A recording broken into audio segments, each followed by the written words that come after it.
Hello and welcome back to another series of quick tips from your friends at methinandhealthy.com. As you may know, we spend a lot of time looking at the mental conditioning that get people to eat food in quantities and to exercise in the ways that they do. And there's one thing that I'm absolutely convinced of, and that's that most people have started to attach food to the way that they look at money. And what I mean by that is when they look at food, they want to get all the food that they can. They want to get all the food like you'd want to get all the money that you could. And you want to get all the value out of your food that you possibly can, the same way that you get all the value out of your money. And on top of that, we've begun to equate value to value meals, which are bigger meals, more satisfying meals. And it goes on and on. So again, when you look at a buffet, you're thinking, this is tremendous value. I paid $8 or $20 and I'm going to get to eat every possible piece of food that I can. This is great value. Well, of course, it is good value in one sense, but it's not good value for your waistline.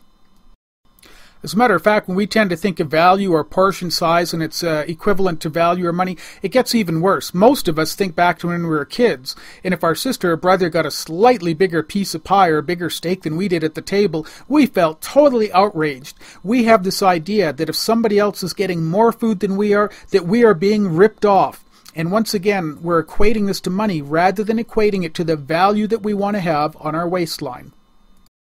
The idea that I'd like to suggest you think of is that you really want to look at food as if you're putting gas in your car.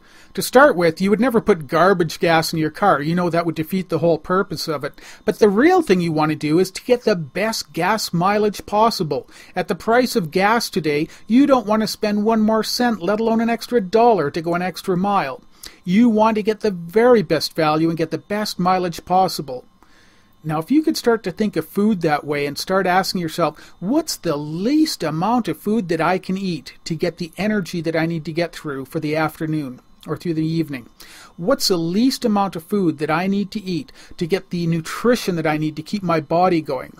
Now, I'm not talking about starving yourself, but just this kind of mentality of how little food do I actually really need to eat, assuming it's of a very good nutritional quality to achieve my thin and healthy goals.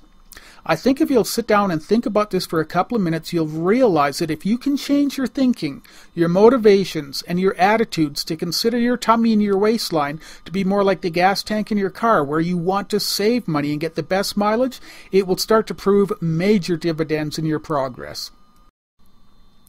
Say, if you've enjoyed this tip, feel free to follow us, or check out the website and learn how we use immersion audio techniques to put your mind on autopilot to become thin and healthy.